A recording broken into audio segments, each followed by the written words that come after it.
Hi, welcome to my YouTube channel, Vision of Life. This is Adebola Rojesu. Like, share, and subscribe.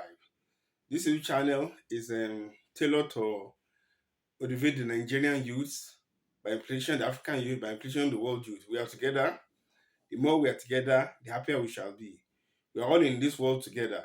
What affects one affects the other. Like our good CEO said, I'm the tree and you're the branches. So the branch cannot say I'm not part of the tree. The leaf cannot say I'm not part of the tree. The fruit cannot say I'm not part of the tree. So we are all together. The more we are together, the happier we shall be. So and like, share, and subscribe. That's the offering. That's how you can recommend our video, and that's how the message can go far. A lot of people have been touched by the message, and he said it has to go to a further audience. We are committed to this message to go to a further audience. We believe more people have to hear this message. So by like, sharing, and subscribing, more people get to hear the message. So let us begin. Today's message is titled "By This Time Tomorrow." By this time tomorrow. Some of you have heard that before. It's inspired from the story in Second Kings chapter 7, verse 1 to 20. By this time tomorrow. Yes. That's it. By this time tomorrow, measure of barley will sell for a shekel. Full measure of fine flour will sell for a shekel at the gates of Samaria. There was a prophecy sometimes in 2008, which I've shared with you before. Somebody said that by 2025, Nigeria will be the most comfortable country to live in. Yeah. There's also this saying in Yoruba that says that, if you say I'm going to do this in 20 days' time, before you know 20 days will be here. You say I'm going to do this in 20 years' time, before you know 20 years' time will be here. When the president came to 2008, 2025 looked very far, very far, very, very far. But guess what? We're in 2025 now. I will say Nigeria like play. On your right, we're in 2025. It's almost as if we just closed our eyes and opened it, and we're in 2025. But it's still possible. We're in May. We still have a lot of ground to cover. I said it's not over until it's over. And it's actually very, very possible. If I have any assignment today, if I have any message today, it's for you to know that it is very, very possible. I'll do a case study of 2 Kings chapter 7, 1 to 20. There was famine in Israel, and parents were eating their children. A mother had an agreement with another mother that today we'll eat your child, today we'll eat your child, tomorrow we'll eat my child. And everything was going smooth until they ate the neighbor's child. It was time to eat our own child, now hate our child. This is agreement now. Agreement is an agreement. So that did law. It's law of contracts. So she went to report to the king. We agreed that yesterday we eat my child, today we eat our child. She now went and hit our child. Well, we've hidden mine. So the king tore his sack to say, what is this? What kind of nonsense is this? What has this my country become? So he went to call Elisha the prophet. And I said, by this time tomorrow, measure of value will sell for a shekel, two measure of fine flour will sell for a shekel, gates of Samaria. Then the PA to the king said, that is not possible. Even if God opened the floodgates of heaven, it cannot be. He said, it shall be, but your eye shall not see it. So that's started a chain reaction. Some lepers said, if we stay here, we'll die. If we go in the city, we'll die. Let's hand ourselves over to the Samaritans, whether they will have mercy on us.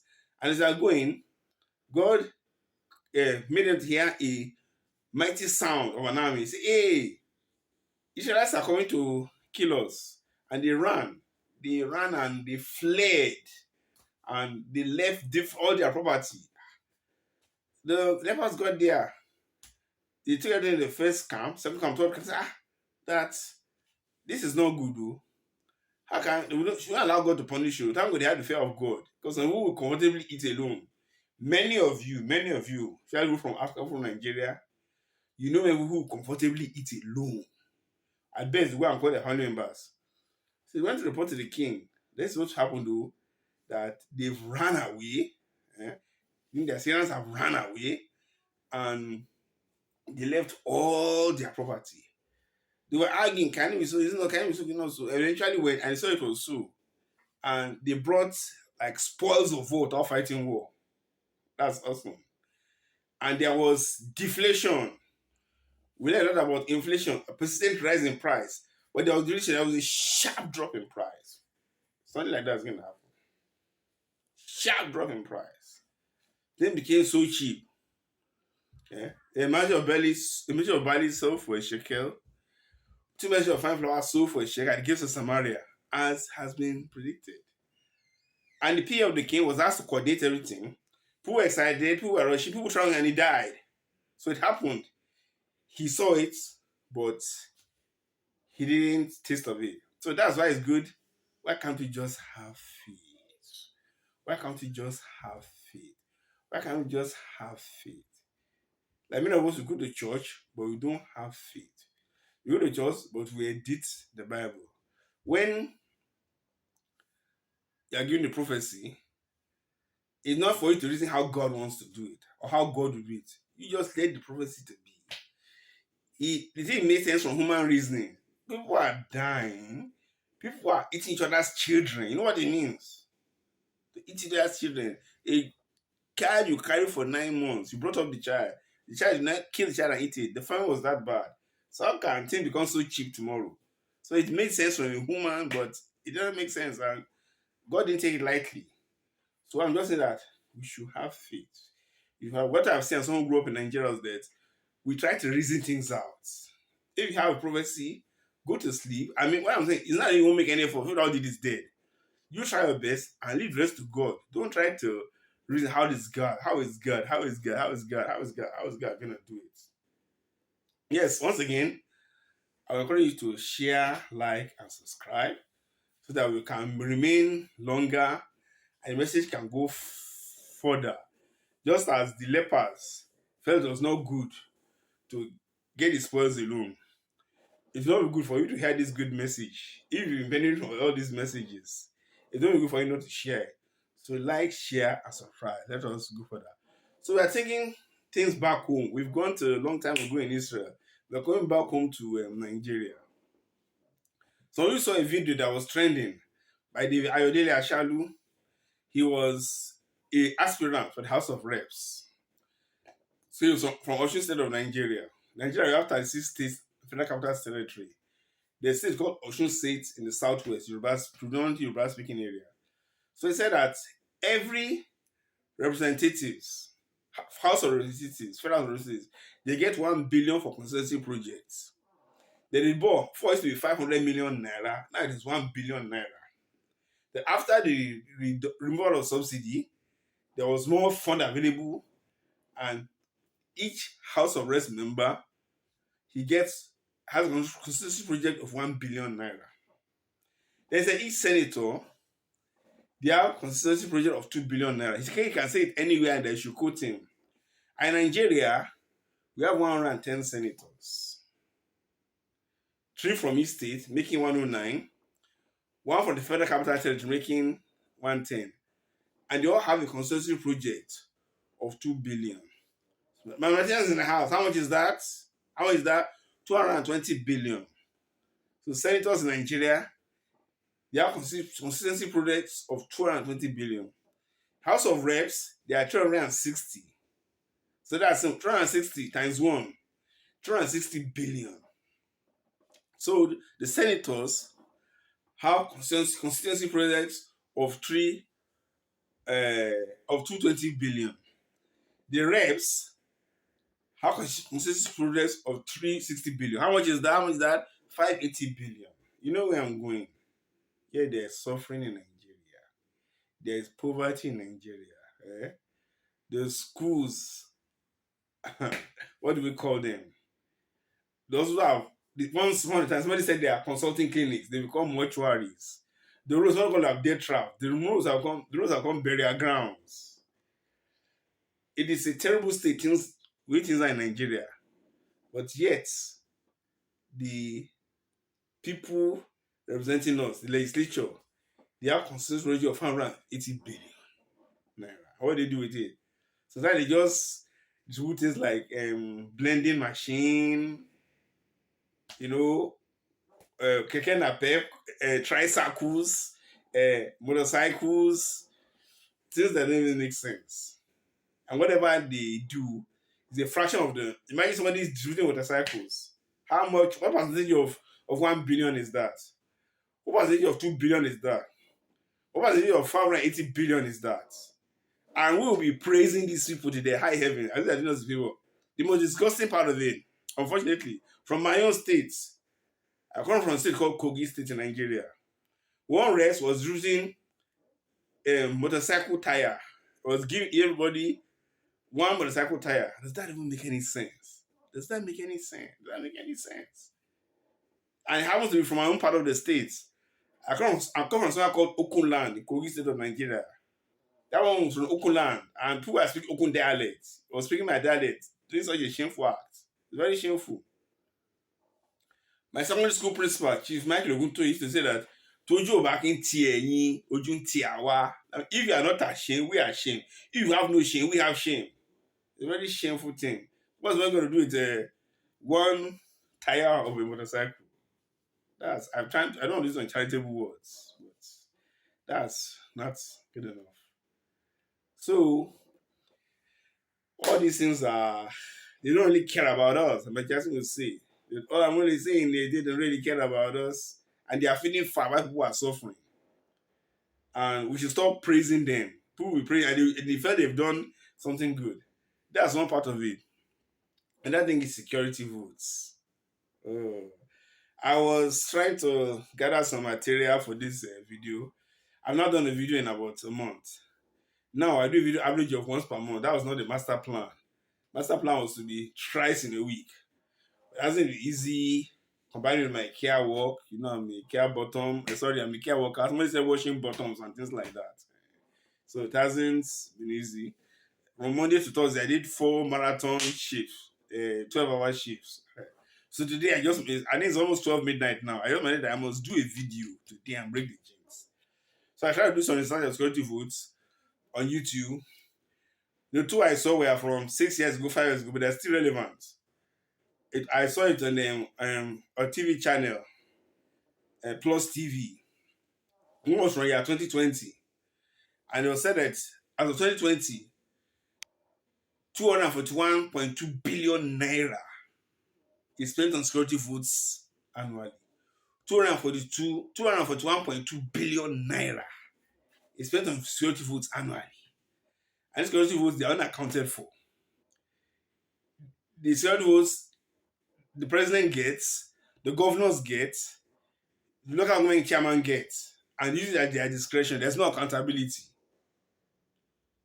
And the governors, they have no troops. The governor is a trooplet chief security officer. The local government, too, they have no troops. I mean, the army, the police, everything, they're under the federal. Some people wonder that, what do they do with this money?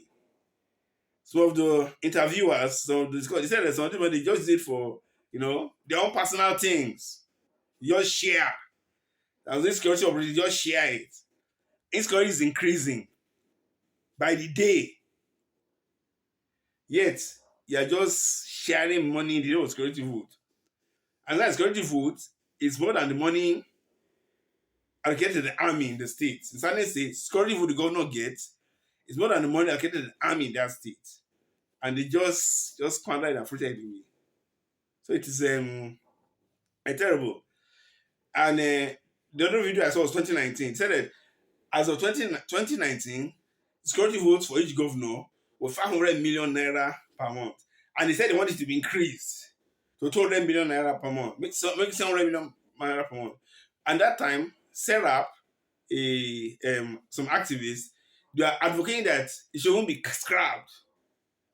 They are advocating that it should scrap, but the governors are advocating that it should be increased. This is terrible. Sometimes we Nigerians are fond of saying that we don't know how we got here. This is part of how we got here. I was saying in those videos that we should be more accountable. We just allow this, our government to run amok. Federal, states, local government, executive legislation, we just allow them to do as they please. Just give them a blank check and they are messing with our lives. I always say that there's this Yoruba adage that we are the ones suffering. We don't know where the shoe pinches. We should not let these people be reckoning. We have only one life to live. Many of us are getting older. Like me, I'm 53 now. We're supposed to fix our country. We should hold these people accountable, especially the youths. We shouldn't allow them to be tossing us around. There are so many leakages. I'm trying to tell you how Nigeria can become the most comfortable country by 2025. All this money being wasted, being frittered away. If they are judiciously used, Nigeria is going to be an Eldorado. Come on, come on, come on, come on. There are just too many leakages. Too many leakages. Many times you have some governments say there's increase in tax revenue. But what are they doing with the money? Things are getting worse. The roads are bad. The schools are bad. Everything is bad. Infrastructure was better 10, 15 years ago than 20 years ago. So 20 years ago, first infrastructure should be better. But now that's going to good old days. Just too many leakages. In the money allocated to the federal government, all sectors, the money allocated for health is used for health. Money allocated to education is used for education. Money allocated to power is used for power supply. And you'll be a different place. The money are misallocated, misappropriated, going to private pockets. People in the government are getting fatter. The other people are getting leaner. We should hold them accountable. Money is taken away by the public sector, which is wrong, but there is much focus on the public sector. Much money is fitted away in the private sector, but people don't seem to realize that. Then many foreign companies, they come to invest in Nigeria and they don't pay tax. Yes. Imagine you're a foreigner in UK, you're not paying tax, you go to prison. Wesley Snipes, he went to tax for not, he went to prison for not paying tax. Then some people come to Nigeria, they came to foreign investors, they go away with a lot of money and they're not paying tax. Can that be done? Can we go there? Can I do that in the UK? Said, do unto others, what others do unto you. And by this, you summarize the laws and the prophets.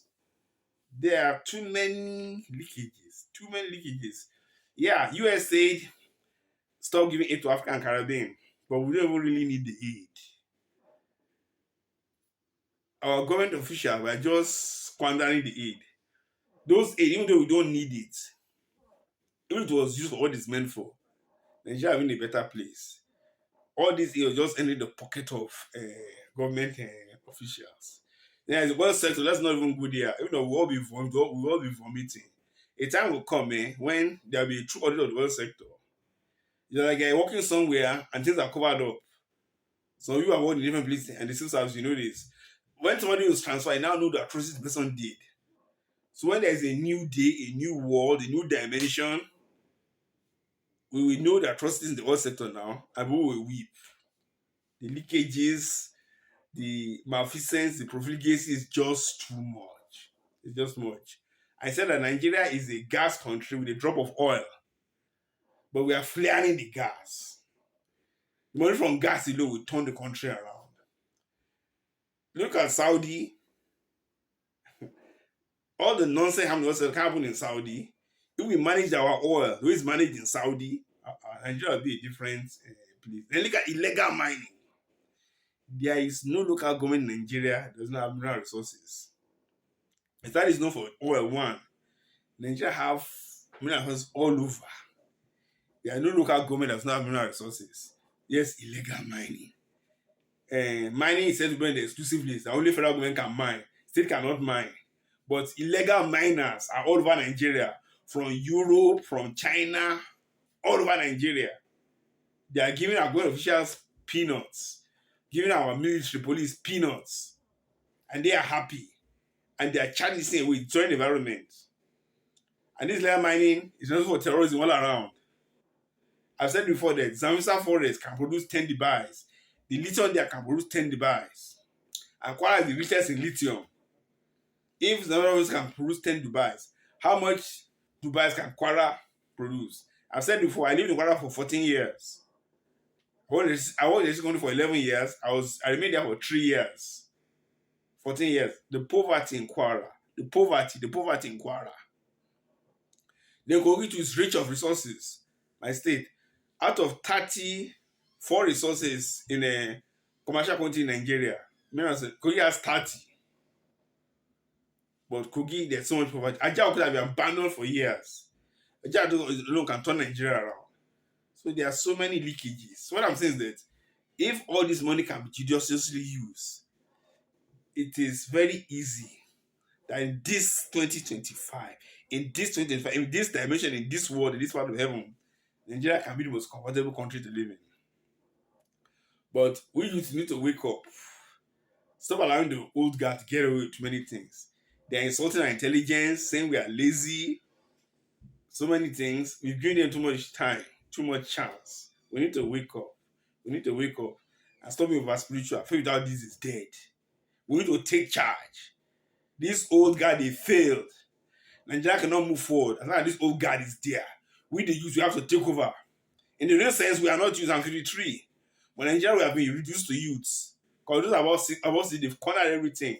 They've lived their life. They are stealing our life, stealing our grandchildren's life, stealing everything. And they live best part of their own life. So we've got to wake up. You can't keep watching them. Oh. Can't keep looking like St. Luke. Can't keep looking like Lucas. They can't keep looking like Luke man.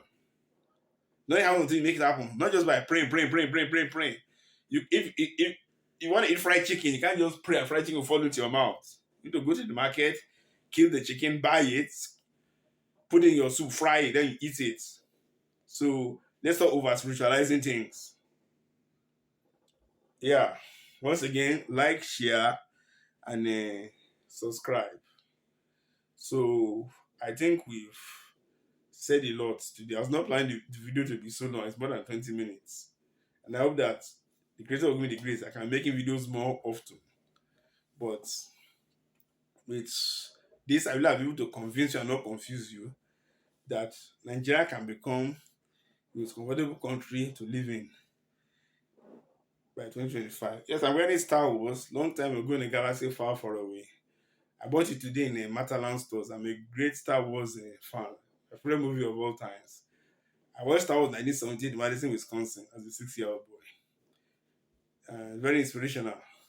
There was time in Nigeria, we had a new hope. We had hope. Hope has been tarnished. The Empire struck back, and now the Empire strikes back. But something's going to happen this year, this 2025, write it down. But the Jedi is returning. We're going to enter the return of the Jedi. Then the circle will be complete. So, let's be watching. You'll see that it's unfold. You're going to see it unfold.